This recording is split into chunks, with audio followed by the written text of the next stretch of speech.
దేవుని ఆత్మ లేకపోతే ప్రియులారా దేవునితో సంబంధం తెగిపోతుంది, దేవునితో సంబంధం ఉండదు.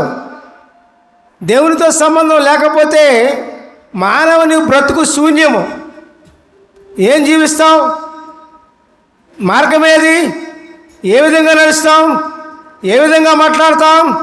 ఏ విధంగా తలుస్తామో కూడా మనకు తెలియదు. ఎప్పుడు దేవుని ఆత్మ లేకపోతే ప్రియులారా దేవునితో మనకు సఖ్యతగా ఉండాలి అంటే మనకు ఖచ్చితంగా దేవుని ఆత్మ ఖచ్చితంగా ఉండాల్సిందే. దేవునికి స్తోత్రం. ఎట్లా పొందవచ్చు అన్న విషయం మనం మొట్టమొదటిది ఏంటంటే దేవుడు మనతో మాట్లాడు ద్వారా దేవుని ఆత్మను పొందవచ్చు.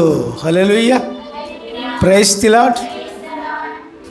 దేవుడు మాట్లాడతాడండి, దేవుడు మాట్లాడతాడు, తెలుసా మీకు? కాకపోతే మన కోరిక ఉండాలి.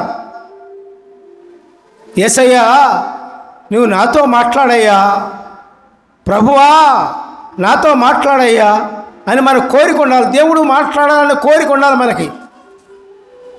మనుషులు మాట్లాడుకున్నట్లే దేవుడు కూడా మనతో మాట్లాడతారు. మన కోరిక మాత్రం ఉండాలి. మరి యెహెజ్కేలు అట్లాగే కదా, బైబిల్లో ఉన్న యెహెజ్కేలుతో దేవుడు మాట్లాడాడు. అప్పుడు దేవుని ఆత్మతో నింపబడ్డాడు యెహెజ్కేలు. అదే చదువుదాం. యెహెజ్కేలు 2వ అధ్యాయము 1-2 వచనాలు. నరపుత్రుడా నీవు చక్కగా నిలబడము, నేను నీతో మాట్లాడవలను. ఆయన నాతో మాట్లాడినప్పుడు ఆత్మ నాలోనికి వచ్చి నన్ను నిలవబెట్టాను. అప్పుడు నాతో మాట్లాడిన వాని స్వరము వింటిని. హల్లెలూయా, ప్రైజ్ ది లార్డ్. ఎప్పుడైతే ఆత్మ మనలోనికి వస్తుందో